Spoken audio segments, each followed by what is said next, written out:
Bueno, ahora sí ya estamos transmitiendo en vivo. Vamos a esperar unos segundos.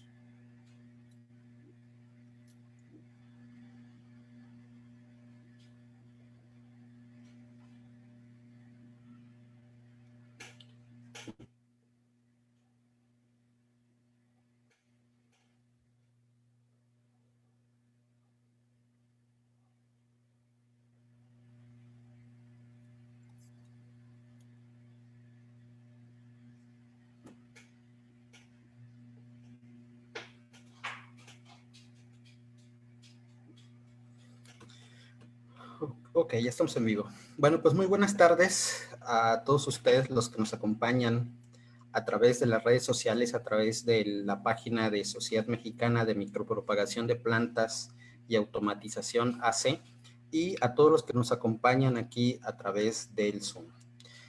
Hoy tengo el agrado de presentarles a uno de nuestros excelentes ponentes, el doctor Jericó Bello.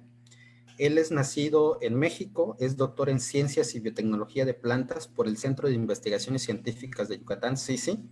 Tiene un postdoctorado en el Instituto de Biotecnología y Ecología Aplicada, INBioteca, de la Universidad Veracruzana, encargado del Laboratorio de Cultivo de Tejidos Vegetales del Colegio de Posgrados Campus Córdoba. Es nivel 1 en el Sistema Nacional de Investigadores.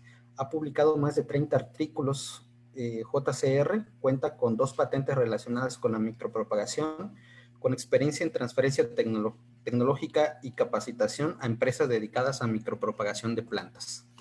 Sin más, le dejamos los micrófonos y las pantallas al doctor Jericó Bello. Muchas gracias por darnos esta oportunidad, doctor. Gracias, Humberto. ¿Me escuchas bien? Muy bien. Pues bienvenidos a todos que nos escuchan en otros países, colegas, amigos, alumnos, exalumnos. Gracias por estar acá. Y pues cordialmente acepté la invitación del doctor Humberto. Es una de las primeras pláticas de la Sociedad Mexicana de Micropropagación y Automatización.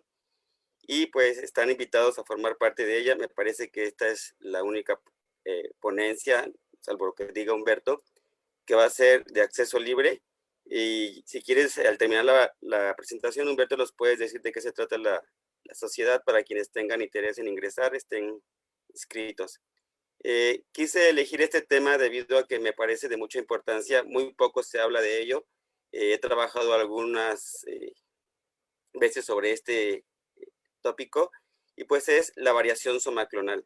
La variación somaclonal no es más que la variedad genética de las plantas micropropagadas, pero es más que eso. Esto no es algo nuevo, no solamente son cambios genéticos, también son cambios epigenéticos. El concepto lo define por primera vez Larkin y Scowcroft en el 81 y menciona que son cambios genéticos en las plantas que son regeneradas a partir del cultivo de tejidos vegetales y que son transmitidos a su progenie. Esta es una característica muy importante. Esta variación o mutación debe ser transmitida de generación en generación para que pueda fijarse en el genoma de la planta. Puede llamarse variación somaclonal. Más tarde, Koepler en el 2000 menciona que también los cambios epigenéticos son considerados como una fuente de variación somaclonal, que también voy a explicar más adelante. Quienes no están familiarizados con el tema, pues la biotecnología vegetal tiene una disciplina que es el cultivo de tejidos vegetales. Este conjunto de técnicas se aplica a sanidad vegetal, puede ser aplicado a la conservación in vitro de germoplasma, producción de metabolitos secundarios.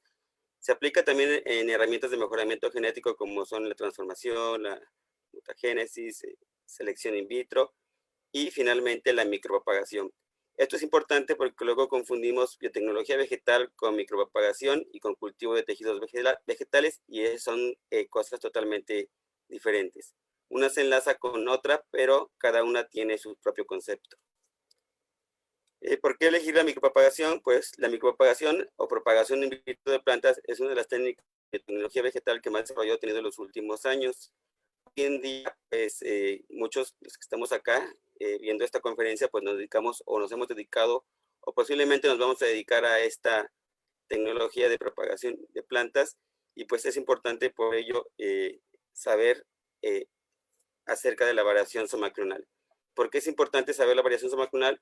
porque hipotéticamente las plantas que son regeneradas, que son plantas clones, en este caso le llamamos hijas o hijuelos, provienen de una planta madre, cuyas características deben de ser exactamente a la planta donadora o planta madre. Se pasa por un proceso de cultivo in vitro, vienen todas las etapas de la multiplicación, hasta obtener plantas hijas. El concepto de clonación, que es la propagación, debe ser estrictamente formalizado y no se debe encontrar variaciones genéticas. ¿Por qué? Porque esta variación genética va a afectar a la clonación de las plantas. Dicho de otra forma, no se requiere variación cuando se hace clonación, tampoco cuando se hace conservación, y también voy a explicar más adelante, porque el concepto es muy claro que debe ser clonación in vitro de plantas. Sin embargo, no existe una regla que determine el porcentaje o número de variantes genéticas en un proceso de propagación in vitro. Lo que sí es importante es que, como a veces no podemos demostrar o no tenemos las herramientas, asumimos que las plantas son clones hasta que se demuestre lo contrario. Por lo tanto, si no tenemos evidencia de que hubo variación, vamos a obtener en nuestros laboratorios que producimos plantas, las plantas van a ser clones hasta que se demuestre lo contrario. ¿A qué nivel se pueden encontrar esas variaciones genéticas? Pues esas variaciones genéticas pueden encontrarse a nivel citogenético, que comprende a nivel cromosómico todas las poliploidías, aneuploidías, deleciones, inversiones y demás aberraciones que pueden encontrarse a nivel cromosómico. También existen variaciones a nivel genético, que eso ya es directamente en el ADN, que son mutaciones puntuales, inserciones de lesiones, e incluso las mutaciones que se dan a nivel de organelos como cloroplastos y mitocondrias son consideradas variaciones genéticas y también afectan a algunos procesos fisiológicos dentro de la planta. También existen variaciones epigenéticas que son dadas por la metilación de histonas o DNA, o bien acetilación de histonas, que vamos a explicar a continuación. No me voy a meter mucho en epigenética, pero sí es importante que comprendan que existe metilación del ADN y de histonas, existe acetilación solo de histonas y fosforilación de histonas. La metilación del ADN es una obstrucción para la transcripción, por lo tanto, si se llega a metilar a la citosina de un ADN, va a obstruir la transcripción y por lo tanto ese gen puede no expresarse, y al no expresarse va a afectar el fenotipo, y al afectar el fenotipo nos puede dar una mutación que va a afectar la apariencia de la planta o bien algunos de los procesos fisiológicos de las mismas. Entonces, si se dan cuenta, esta mutación a diferencia de los cambios en el ADN, aquí no va a haber cambio en ADN, pero sí va a haber grupos metilo que se van a estacionar en la citosina de las bases nitrogenadas. Si se metila el ADN, no va a haber transcripción. Por lo tanto, si se metilan las histonas que conforman el ADN, también va a ser un obstáculo de la transcripción y se puede silenciar un gene, o bien puede no expresarse y va a afectar de manera fisiológica o bien bioquímica o en la apariencia de la planta, o bien puede que estas mutaciones caigan en regiones no codificantes y no van a afectar para nada a la planta, pero puede llegar a suceder. Estos semáforos indican si se metila el ADN no se expresa el gen, si se acetila, si se expresa, y la fosforilación de histonas está más asociada a los ciclos celulares al inicio de la meiosis y mitosis, pero casi no interviene en los procesos de micropropagación. Para que puedan tener una idea más amplia de qué sucede a nivel genético, les invito a que lean conmigo estas frases. Cuando se tiene un código genético normal, lo que pasa con la oración, cómo se lee correctamente. Sin embargo, a medida que ocurren adiciones, deleciones, sustituciones, duplicaciones o inversiones, el código genético puede cambiar y por lo tanto puede darnos otra lectura, y al dar otra lectura pues se va a expresar una cosa diferente, o bien puede que no se exprese, o bien pueden darse características nuevas en una planta. A este nivel, tanto que componen los codones de los genes, pueden ocurrir este tipo de alteraciones genéticas. Entonces, una simple sustitución, por ejemplo, de una base puede alterar la lectura de un código genético. Y así es como se van dando las mutaciones. Esas mutaciones son al azar, sin embargo, existen factores que determinan o influyen directamente sobre la variación somaclonal. Uno de ellos es el genotipo, la fuente de explante, condiciones de incubación, composición del medio de cultivo, tiempo del cultivo, número de subcultivos y vía de regeneración. El genotipo se basa en que muchas especies son mucho más susceptibles a inducir variación somaclonal en el cultivo in vitro. Entre ellas están aquellas especies que son tetraploides, como la papa, el banano. Ustedes también ayúdenme desde casa, ¿qué otra especie es tetraploide? Me parece que la caña de azúcar, la fresa. La fuente de explante también es muy importante. Explantes ya más diferenciados, pues está ya más marcada la estabilidad genética que al utilizar explantes diferenciados, o bien durante la desdiferenciación pueden ocurrir alteraciones genéticas. Las condiciones de incubación son muy importantes debido a que los excesos de temperatura, de frío, calor, humedad, luz, todo eso influye. Hay una hipótesis relacionada con el daño oxidativo que sucede en los explantes, es lo que ocasiona que ocurran ese tipo de variaciones genéticas. Es decir, un exceso de luz en un explante podría inducir a un estrés oxidativo y por lo tanto ese estrés oxidativo está estrechamente relacionado con la formación de variaciones genéticas. La composición del medio de cultivo es muy importante, sobre todo aquellos que trabajamos con reguladores de crecimiento tipo sintético, el ácido naftalenacético y por excelencia el 2,4-D y también el tidiazurón son considerados también como agentes mutagénicos, que también más adelante les voy a dar unos ejemplos. El tiempo de cultivo también es importante, es decir, si nosotros tuviéramos un banco de germoplasma in vitro por lento crecimiento, lo tuviéramos como 5, 6, 7 años, de alguna forma estamos acumulando posiblemente variaciones genéticas en el cultivo, y no porque sea el tiempo, sino por algún tipo de estrés que estuviera ocasionando en el frasco de cultivo, va a inducir lo que es la variación somaclonal. El número de subcultivos también es importante, que les voy a mostrar una diapositiva específicamente de eso, y la vía de regeneración también se los voy a explicar. Aquí les muestro cómo el 2,4-D por sí solo ha resultado un agente mutagénico. Por así decirlo, ese callo que ustedes ven, cuando usamos 2,4-D para inducir callo y luego lo pasamos a la mitad de su concentración, o bien lo reprimimos para inducir embriones sométicos, ese choque reacciona como un agente mutagénico. Ha habido muchos reportes, principalmente en café, para la inducción de callos, donde se reportan variaciones genéticas cuando se utiliza el 2,4-D. Por así decirlo, el callo es como un cáncer, de hecho es un cáncer, y se ha demostrado que ese cáncer, si yo pudiera hacer pruebas genéticas en ese cáncer, encontraría yo, si hiciera yo pruebas de metilación, muchas células, el ADN de las células de ese callo está totalmente metilado. Cuando yo le suprimo el 2,4-D, elimino esos grupos metilo para dar origen a la desdiferenciación para formar embriones. Por lo tanto, hay grupos metilo pues, que no se eliminan y por lo tanto reflejan una mutación al regenerar la planta completa.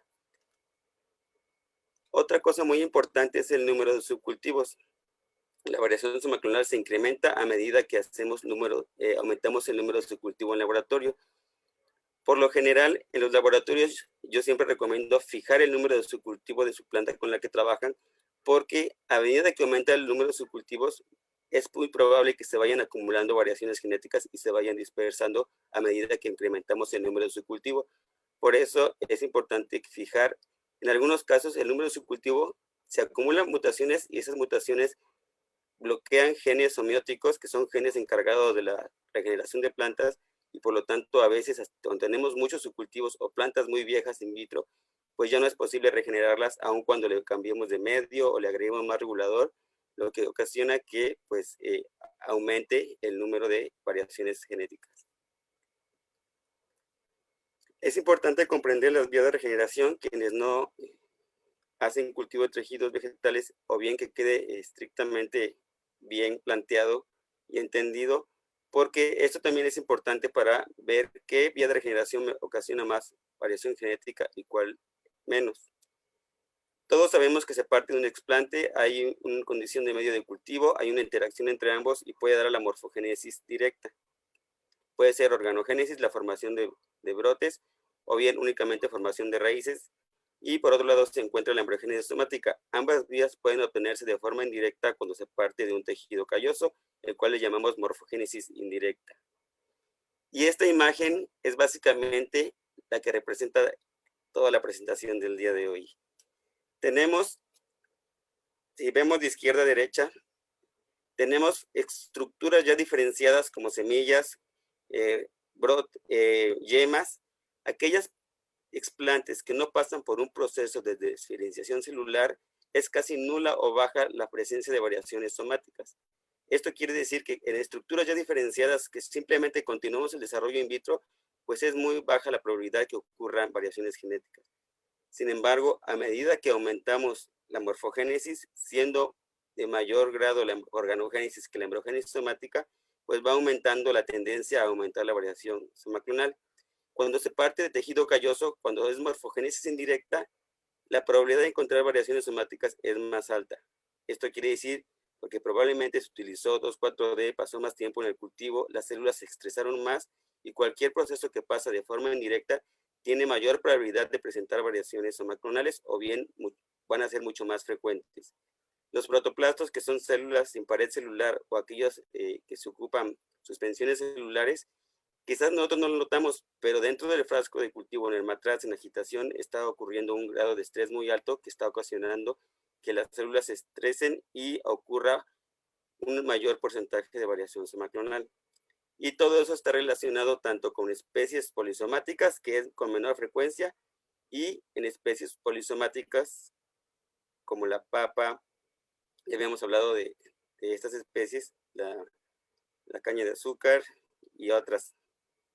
Es mucho más probable que ocurra. ¿Por qué en especies polisomáticas es más probable? Pues porque como de forma evolutiva tienen cromosomas extra, pues la inestabilidad genética es mucho mayor y es mucho más susceptible a este tipo de especies polisomáticas o poliploides que presenten mayor grado de variación somaclonal.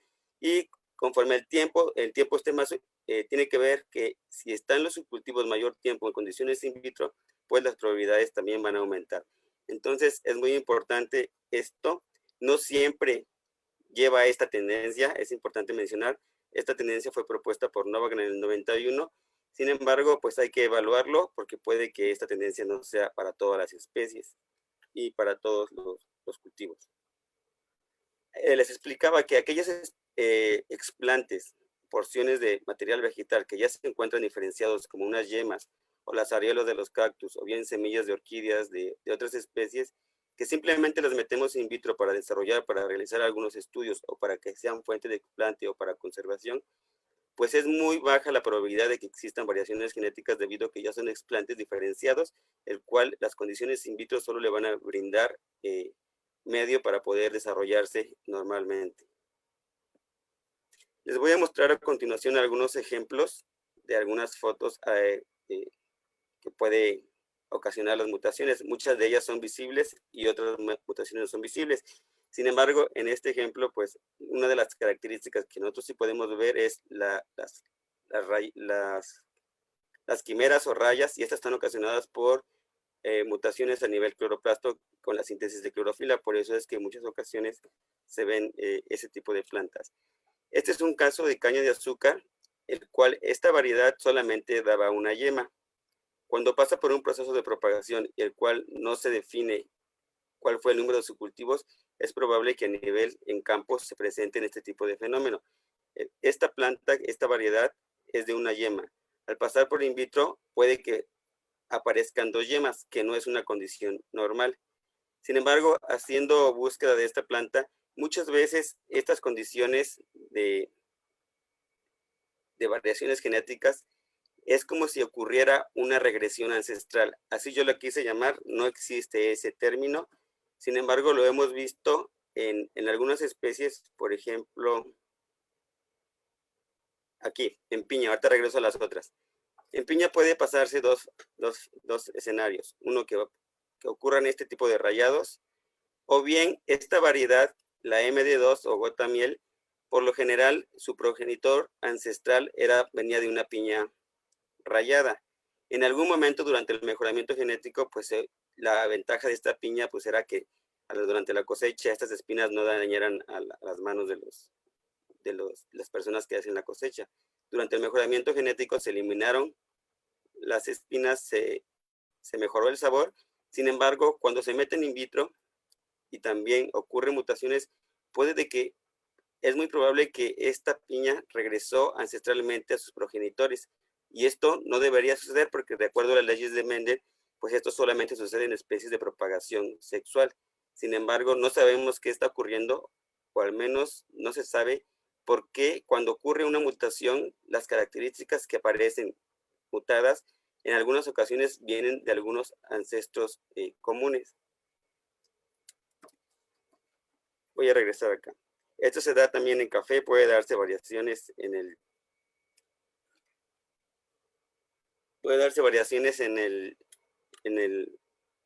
a nivel cloroplasto, y también puede ocurrir, esta foto la tomé de Delfira tosoyuca Morelos, de esta planta. Después de muchos subcultivos ya no son corazones, ya los corazones como que están, ya no tienen una forma perfecta de corazón, o salen partidos, o salen con anormalidades y defectos en la hoja. Y pues esto sí afecta, hay en ocasiones que sí afecta porque lo que se vende es la forma de la hoja. Pero sin embargo hay otras ocasiones donde las mutaciones no afectan en ningún proceso productivo, o bien el producto final no afecta, pues entonces podría considerarse que esa mutación no afectó al producto terminal.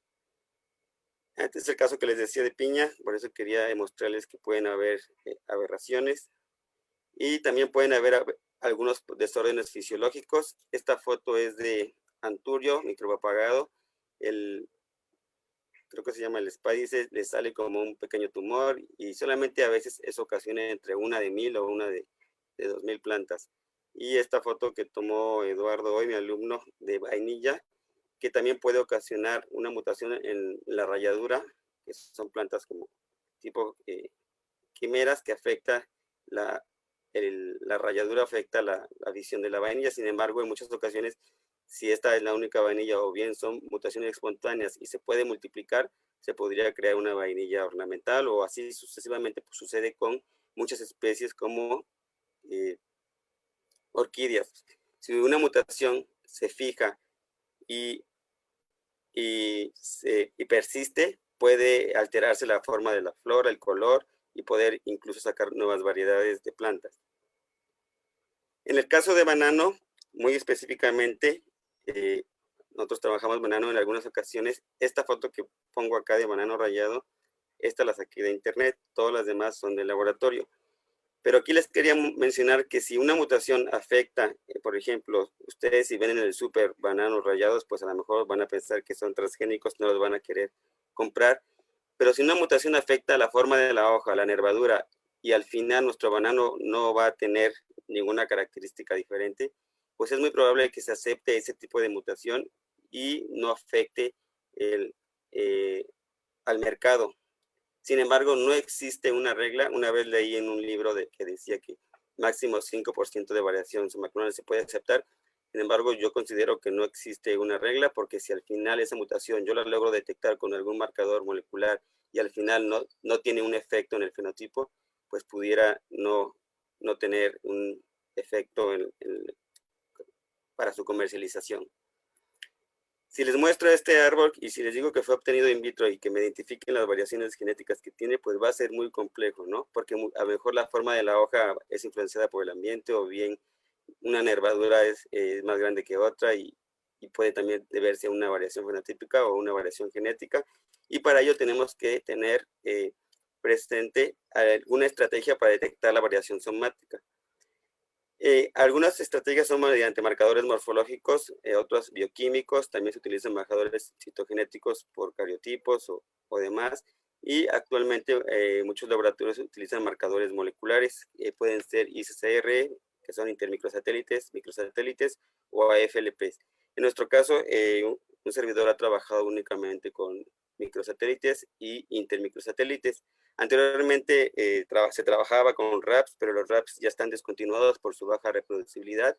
Incluso me han llegado algunos trabajos para evaluar en RAPs, y yo lo que comento es que no son tan confiables para su evaluación en la variación somacronal. Quisiera mostrarle algunos ejemplos que hemos trabajado en algunos años. Aquí nosotros hace años utilizamos nanopartículas de plata agregado al medio de cultivo como un agente para prevenir la contaminación. y queríamos ver si esa planta por sí sola causaba algún efecto en la variación genética. Y en efecto, a altas concentraciones, como todo, pues todo a altas concentraciones puede afectar, incrementaba el porcentaje de polimorfismo en explantes de vainilla. A concentraciones de 200 y 100 miligramos por litro, pues afectaba y inducía el polimorfismo mucho más alto en comparación cuando no se utilizaba nanopartículas de plata. Y esto quiere decir que por ser un metal pesado, pues de alguna forma ocasionaba daños oxidativos. También comprobamos que esos excesos de plata en el medio de cultivo pues puede ocasionar también aberraciones cromosómicas o bien la formación de micronúcleos, que es un indicador que existe un daño tóxico en las plantas. Y así esto se puede, si yo lo hubiera hecho, quizás si hago estas pruebas para 2,4-D, triazurón o ácido naftanel acéticos, que son sintéticos, es probable que también encontremos algunas aberraciones tanto cromosómicas como a nivel molecular. Este estudio fue con el que hace muchos años estudié chile habanero, con el que me gradué del doctorado, y ahí empecé a estudiar la variación somaclonal como una de las líneas que tenemos alternas en el laboratorio. Aquí nuestra tarea era desarrollar el proceso de organogénesis directa, embriogénesis somática directa, embriogénesis somática indirecta y bien la formación de tejido calloso en células en suspensión. ¿Y qué fue lo que encontramos? Si se dan cuenta, esto es muy fácil de interpretar. Aquí tenemos nuestra planta control, que dice control. ORG es organogénesis, embriogénesis somática directa, embriogénesis somática indirecta y bien tejido calloso. A medida que se aumenta, a medida que se alejan las vías de regeneración del control, quiere decir que hay una mayor distancia genética. La forma más correcta para medir la variación somaclonal no es en porcentaje. La forma más correcta es medirlo en distancias genéticas, y en este caso existen distancias genéticas de con un coeficiente de Jacquard, y también existen otras distancias que también voy a ponerles más adelante. Entonces, ¿qué quiere decir así? Aquí quiso decir que el control, la más cercana distancia genética era la organogénesis. Estos tres procesos de embriogénesis somática directa, indirecta y callo eran inducidos con 2,4-D, mientras que la organogénesis era inducida con TDZ. Cualquiera de los casos, todos presentaron variación genética, y lo que atribuimos que los casos donde se ocupó 2,4-D pues fueran los que mayor distancia genética tenían respecto a la planta de control, y por lo tanto pudimos nosotros deducir que era probable que el 2,4-D estuviera haciendo este efecto de acumular mayores variaciones genéticas.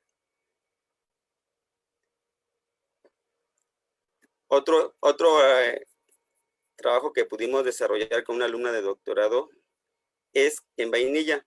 Si se dan cuenta, aquí evaluamos el número de subcultivos, 10 subcultivos en la multiplicación, utilizando 2 miligramos de benzilamidopurina, y a medida que incrementábamos, aquí se los voy a presentar. A medida que incrementábamos el número de subcultivo, el porcentaje de polimorfismo iba aumentando, y pudimos percatarnos que hasta el sexto subcultivo, en el subcultivo número 6, era cuando se disparaba de forma repentina el porcentaje de polimorfismo, y eso mismo sucedió en las distancias genéticas. Esta es una planta donadora, es la que vemos hasta abajo. Luego viene el subcultivo 1, 4 y así sucesivamente hasta el subcultivo 8, 9, y junto con este es un grupo pequeño, el 8, 9, 7 y 10 son los grupos más distantes, que eran los que presentaban mayor variación genética. Posteriormente pudimos deducir que aquí el número de subcultivo afectaba, y también afectaba la producción de brotes.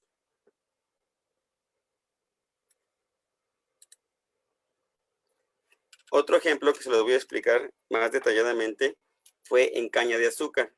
En caña de azúcar también se evaluaron con un alumno de maestría 10 subcultivos. Quiero que se enfoque muy bien en esta gráfica, y yo les voy a ayudar a interpretarla. En la primera gráfica, en la A, tenemos un número de subcultivos hasta 10.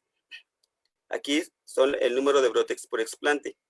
Y como es lógico, cuando ustedes introducen una planta in vitro al inicio, pues da muy pocos brotes, hacen subcultivos, da más brotes, como hasta el cuarto o quinto subcultivo es cuando da mucho más brotes. Sin embargo, a medida que aumenta el número de subcultivos, para caña ya estaba reportada, esto no es un hallazgo que nosotros hicimos, estaba reportada que entre el 10 y el 11 era el máximo número de subcultivos que se podría hacer. Estaba demostrado, pero no con evidencia de marcadores moleculares, que hasta este número de subcultivo era pues más rentable, ya no era rentable multiplicar. Entonces, conforme aumenta el número de subcultivos, aumenta el número de brotes por explante, llega a un número de subcultivos donde se queda estacionario y va a hacer una tendencia a bajar. Si yo hubiera continuado 11, 12, 13 subcultivos, es muy probable que el número de explantes por número de brotes por explante hubiera disminuido con el subcultivo 11, 12 y 13. Sin embargo, también esto se ve afectado en la longitud de los brotes. Quiere decir que parto de un número determinado de longitud de brotes. A medida que aumentan los subcultivos, esos brotes van a tener una tendencia a hacer más cortos. Por ello, que en alguna fase durante la multiplicación es importante que ustedes definan el número de subcultivo al cual ya no es rentable seguir multiplicando, debido a que nos ocasiona gastos de medio de cultivo, mano de obra, y pues ya no va a dar el número de brotes esperado por explante.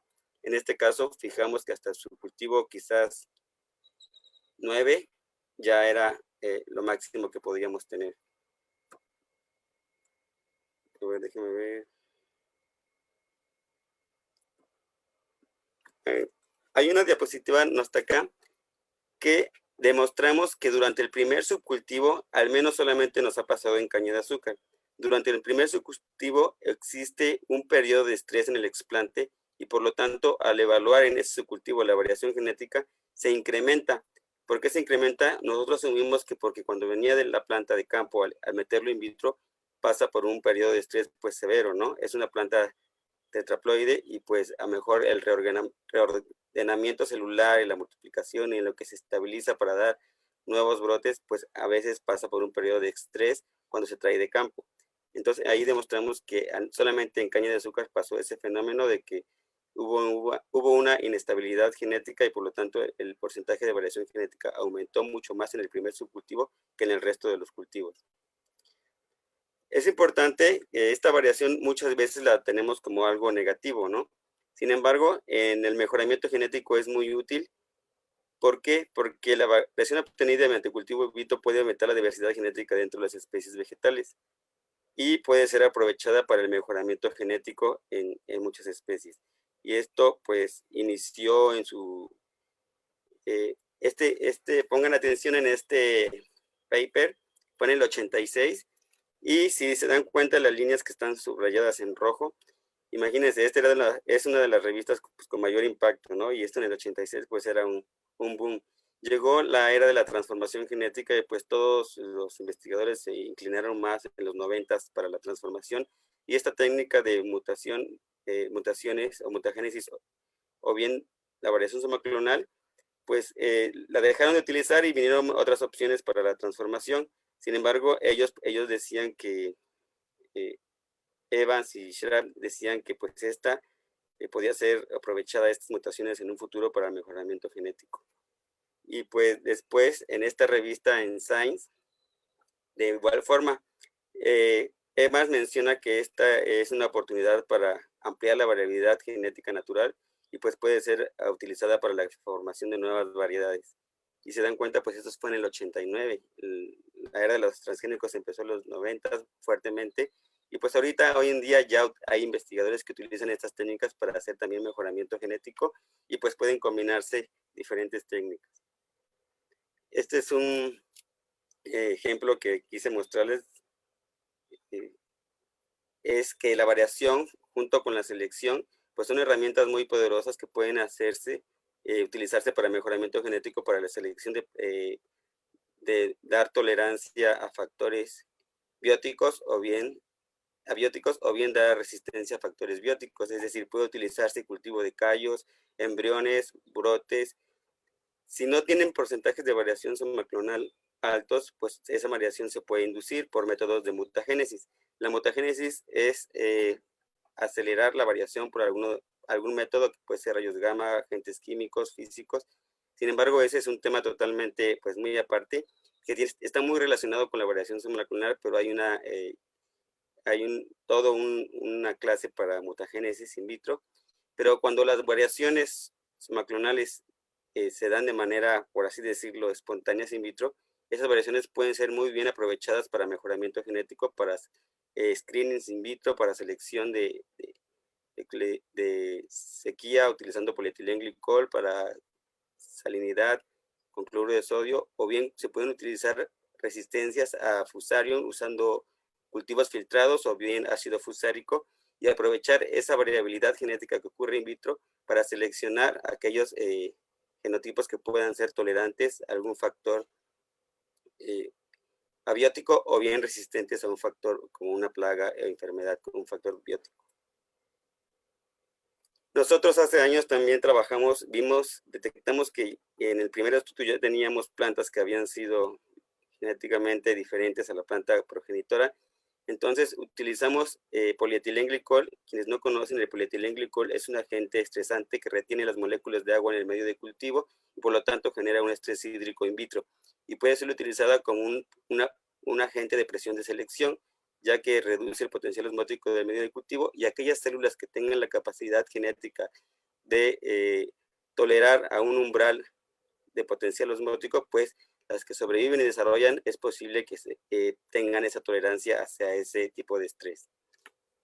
Entonces aquí seleccionamos una línea embriogénica, y cómo lo pudimos constatar, porque a medida que aumenta el potencial osmótico, es decir, aun cuando se le pone más polietilenglicol, el potencial osmótico aumenta en megapascales, y al aumentar es mucho más negativo. Aquellas plantas que producen, ese es un indicador bioquímico, más prolina, también se puede hacer con glicina betaína, que son los molitos compatibles. Aquellas células o grupos de células que tienen la capacidad de sintetizar este osmolito, pues van a tener cierta tolerancia. Y pues eso también se puede ver reflejado a nivel molecular. Si una línea de embriogénica tolera o sobrevive a una condición extrema, se puede aislar y ver genéticamente qué puede tener diferente respecto a las otras líneas que no fueron seleccionadas para la tolerancia a estrés hídrico en este caso. Las mutaciones que se producen por variación somaclonal son muy similares a las producidas espontáneamente por métodos clásicos de mutagénesis. Esto quiere decir que si ustedes verifican que sus plantas son altamente presentan alta variación, esa variación pues la pueden ustedes conducir hacia un tipo de mejoramiento genético. Si bien esta mutación influencia mucho lo que es la diversidad genética, también existen otros factores evolutivos, como son la mutación, migración, recombinación, selección y deriva, pero lo que es la mutación y selección en conjunto, pues son herramientas muy potentes para el mejoramiento genético. Si bien es muy importante, y tampoco quiero que ustedes se vayan con esa idea, la variación somaclonal sí afecta, si lo hacemos de forma estricta, sí afecta la micropropagación, porque el concepto de micropropagación, que se refiere a la clonación de plantas, cualquier aspecto que incluya una variación genética, pues ya no va a ser planta clonada, y por lo tanto el concepto de micropropagación pues va a ser diferente, ¿no? Sin embargo, como les comentaba al inicio, no existe una norma internacional que diga se acepta tal por ciento. Principalmente yo no lo daría en porcentajes, yo lo daría en distancias genéticas. Entonces cuando dicen se acepta 5%, 3%, pues no está totalmente establecido. Yo no ocupo la palabra por ciento, es decir, no puedo decir se acepta 5%, 5 plantas de 100, se acepta como un índice de variación genética.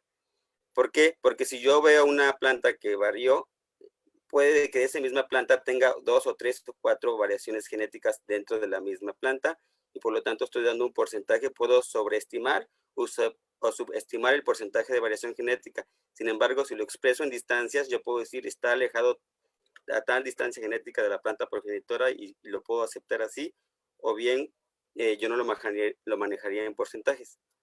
Entonces sí afecta la micropropagación, también afecta lo que es la conservación de germoplasma, es decir, quienes trabajamos en conservación de germoplasma, nosotros hemos trabajado en conservación en sistemas de mínimo crecimiento, agregándole inhibidores de crecimiento o bien agentes osmóticos en el medio de cultivo, Cuando se tiene un banco de germoplasma en una colección por n número de accesiones, aquí lo que se pretende es que no ocurra la variación genética. ¿Por qué? Porque se supone que la riqueza genética que tenemos en nuestro resguardo bajo condiciones in vitro no debe ser alterada. Sin embargo, es probable que a medida que pase el tiempo o la manipulación o algún otro factor in vitro puede afectar ese banco de germoplasma y por lo tanto pues puede ocurrir alguna forma de variación somaclonal, el cual no es recomendable en la conservación in vitro de germoplasma. Y también en la transformación genética, debido a que se manipulan, se insertan y se manipulan genes, si yo llegara a encontrar plantas que además de que están siendo transformadas, presentan variación somaclonal, pues esta inestabilidad genética lo que ocasionaría es que muchas veces a lo mejor el gen que estamos insertando pueda ser afectado o no respecto al genotipo de la planta. Es decir, si una planta tetraploide es inestable genéticamente y todavía le queremos meter genes extra, pues es probable que o no se fijen o presente mayor inestabilidad genética. Esta frase la leí ayer y menciona: si una población se vuelve homogénea, pues no habrá evolución y por lo tanto la mutación, aunque es indeseada en la propagación de plantas, de alguna forma en las plantas pues sí tiene que ser algo muy común y muy normal para poder evolucionar, junto con lo que mencionaba que es la selección natural. Por eso yo siempre recomiendo que aun cuando trabajemos con clones, diversificar las variedades, es decir, nosotros trabajamos con caña de azúcar. Si yo estuviera trabajando solo con una variedad y esa variedad la siembro en campo y es susceptible a una enfermedad, pues obviamente todas las plantas, como son clones, si es una sola variedad, pues puede desaparecer del campo cañero. Sin embargo, si yo siembro una variedad y luego hago otra variedad y otra variedad, pero todas son genéticamente igual para cada variedad, tengo una diversidad clonal y si una variedad se afecta por alguna enfermedad o por una sequía, para eso tengo otra variedad que aun cuando son el mismo clon, pues tengo mayor probabilidad de que no muera, ¿no? Por eso, aun cuando sean clones, siempre es importante sembrar en el campo diversidad genética de variedades, considerando que cada variedad debe ser lo más homogénea posible. Finalmente, quiero agradecer a mi equipo de trabajo. En el fondo está el Laboratorio de Cultivo de Tejidos del Campus Córdoba. Están cordialmente invitados. CONACYT, desde que yo soy investigador de cátedra CONACYT, quien financia parte de mis proyectos, y pues es el logo del Laboratorio de Cultivo de Tejidos Vegetales. Si es todo, Humberto, yo creo que hay demasiado espacio para preguntas. Tú me indicas cuál es la dinámica. Y al final sería muy bueno, Humberto, que nos contaras algo acerca de la sociedad mexicana, ¿no? Muchas gracias. Excelente, Jerico. Muchas gracias a todos ustedes. Vamos a hacerlo al contrario. Les voy a contar un poquito sobre la sociedad y unos eventos que tenemos y posteriormente abrimos la sesión de preguntas. Adelante.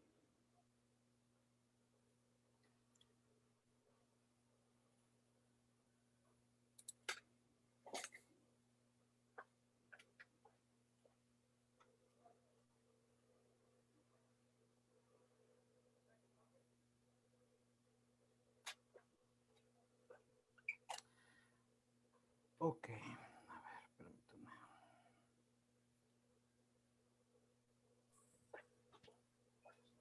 ¿Puedo preguntar? Dame oportunidad,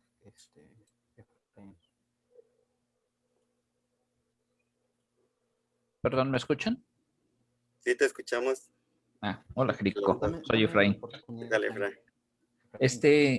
Jerico, una pregunta. ¿Es cierto, como mencionas, la variación somaclonal es algo muy importante con respecto a pues mantener hasta cierto punto no la estabilidad, sino pues básicamente prever de que tus variedades que pudieran ser genéticamente homogéneas, al enfrentar algún patógeno, alguna condición estresante, pues se pierda toda la línea, ¿no? Como bien mencionabas al final de tu presentación.